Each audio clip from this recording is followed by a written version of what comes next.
Olá, pessoal. Hoje iremos apresentar um caso clínico sobre a doença de Crohn e o grupo é composto por mim, pela Esther e pela Tamara.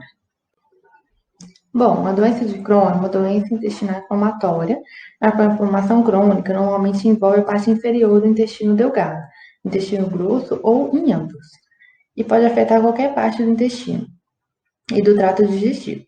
Embora a causa exata seja desconhecida, um sistema imunológico deficiente pode resultar em doença de Crohn. A incidência da doença tem aumentado nas últimas décadas. Não se conhece ao certo a causa da doença, mas muitos pesquisadores acreditam que uma disfunção do sistema imunológico faz com que o intestino reaja em excesso a um agente ambiental, alimentar ou infeccioso. Além disso, o tabagismo também parece contribuir tanto para o desenvolvimento quanto para a ocorrência periódica de ataques ou crises da doença.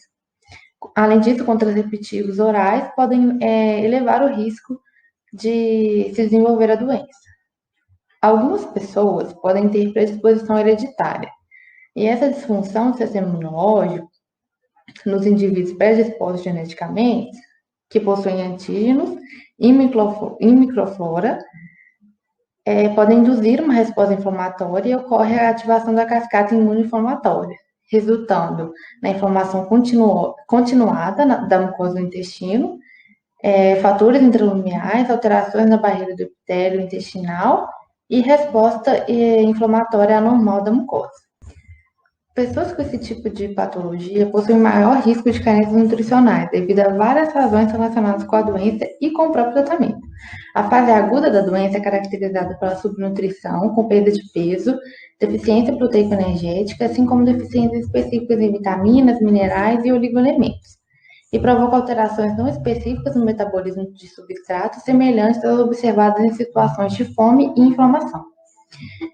Por sua vez, indivíduos em fase de remissão apresentam um estado nutricional aparentemente normal, associado a uma ausência de sintomas inflamatórios e a cicatrização da mucosa.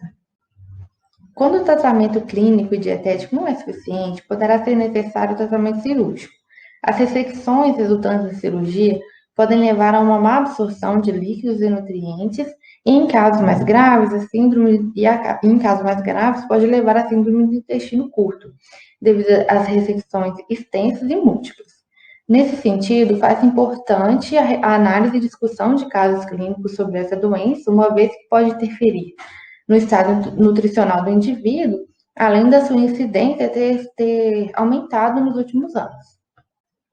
Bom, então nosso objetivo é relatar o caso de uma paciente de 31 anos, residente na cidade de São Paulo, com diagnóstico da doença de Crohn, com importante estenose ileal e presença de policistite aguda calculosa. Então, dando continuidade à apresentação, eu vou apresentar o caso clínico da paciente.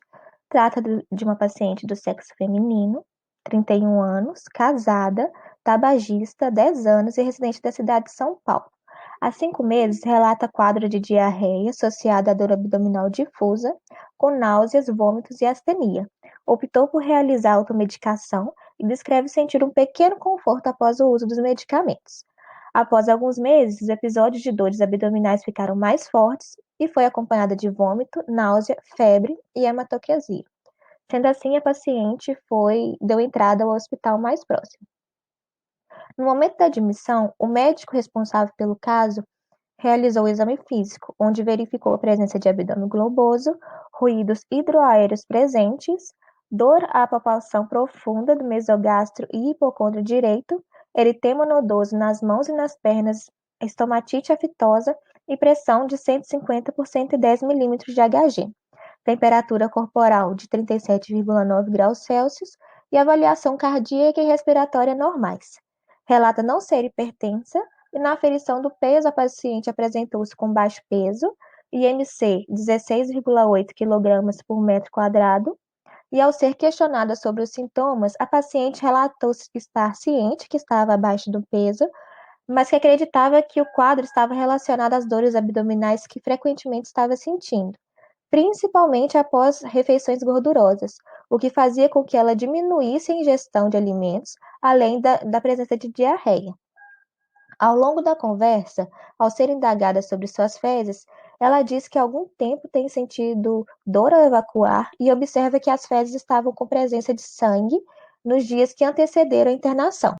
Sem história familiar de doença de Crohn e saudável até o momento do início da sintomatologia, a paciente foi submetida a exames bioquímicos e de imagem e os resultados foram do hemograma 3 milhões de hemácias por microlitro, a hemoglobina de 8,7 gramas por decilitro, o hematócrito de 30%, HCM de 28 pg, VCM de 91 e RDW de 14%. No leucograma, os leucócitos totais foram de 16.800 microlitros por microlitro, os neutrófilos bastonetes 1.200, os neutrófilos segmentados 8.000, os linfócitos 950, os monócitos 150, eosinófilos 0 e as plaquetas de 250.000 UL.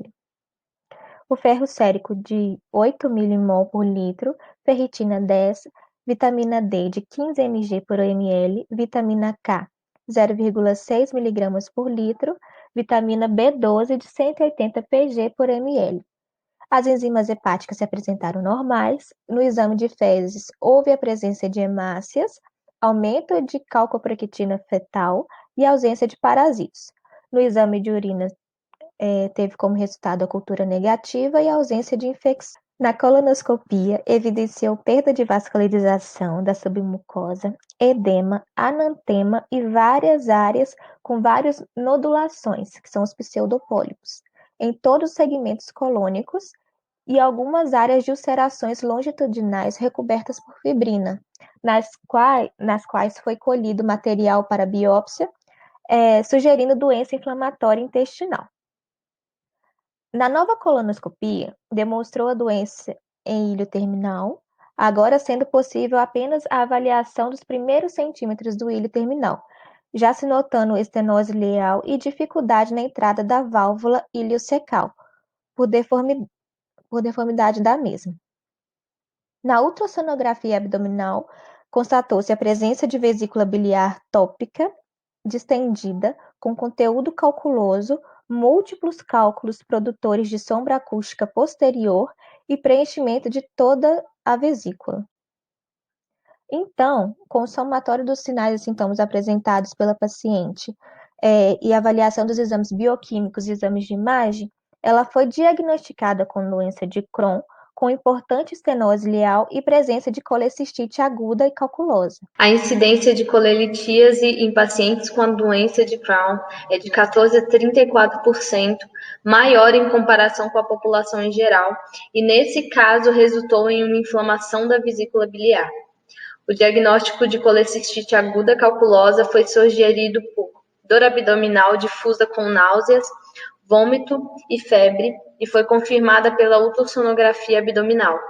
Essa patologia pode ser considerada como uma manifestação extraintestinal em decorrência da doença de Crohn, uma vez que as manifestações hepatobiliares são frequentemente associadas a essa doença inflamatória intestinal.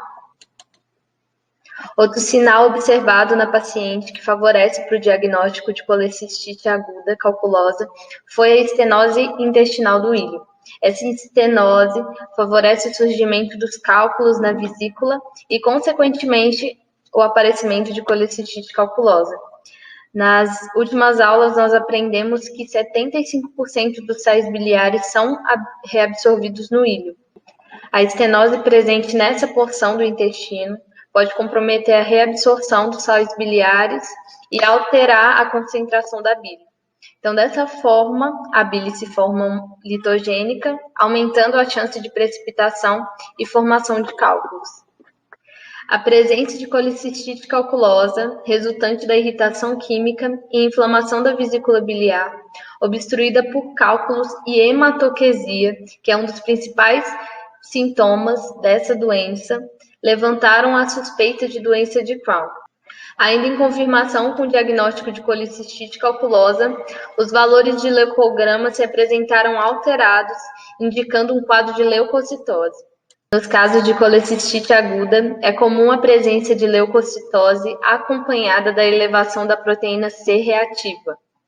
Ainda para confirmar o diagnóstico de colecistite indicar que não houve evolução para um quadro de coledocolitíase, os valores das enzimas hepáticas estiveram em normalidade, indicando que não houve complicações e, como foi dito, não houve uma evolução para o quadro de coledocolitíase. Em relação à doença de Crohn, as manifestações observadas que confirmaram o diagnóstico foram eritema nodoso, estomatite aftosa, anemia ferropriva, perda ponderal, dor a evacuar, diarreia e cólica abdominal. Em relação a eritema nodoso e estomatite aftosa, essas manifestações estão relacionadas com o processo inflamatório intestinal, que, de acordo com a intensidade, podem ser cutâneas, articulares, oculares e hepáticas.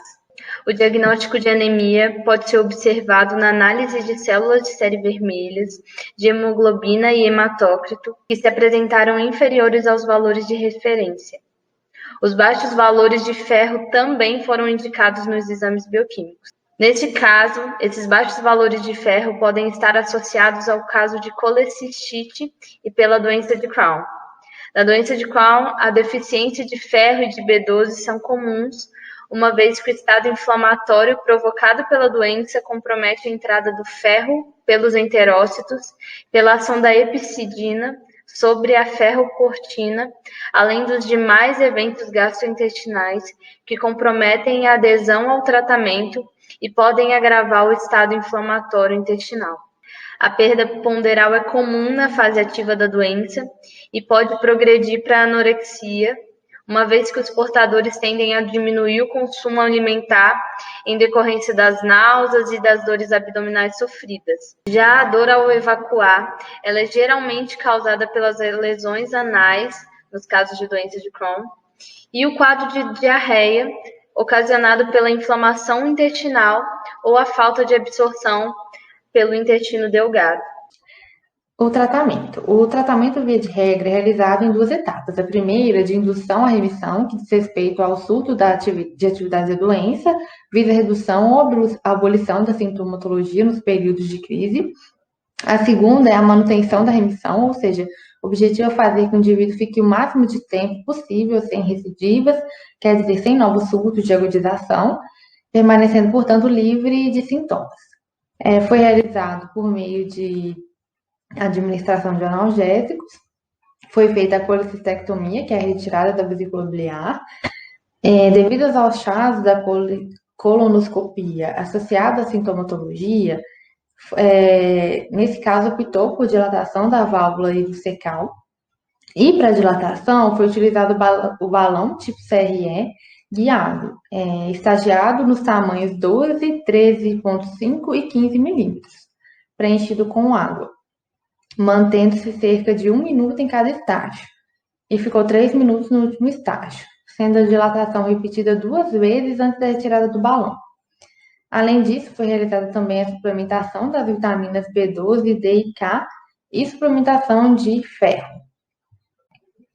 Bom, para concluir, a paciente apresenta a doença de Crohn e duas características comumente encontradas na doença, que é a estenose ileal e a colelitíase, que acomete de 13 a 34% dos pacientes com doença de Crohn, e neste caso a colelitíase culminou em colecistite aguda. O tratamento se deu por meio de colecistectomia, dilatação da válvula ileocecal por meio de balão tipo CRE, administração de analgésicos e suplementação das vitaminas e de ferro, que se encontravam deficientes na mesma. Aqui estão as referências utilizadas. E no mais é isso. Muito obrigada pela atenção.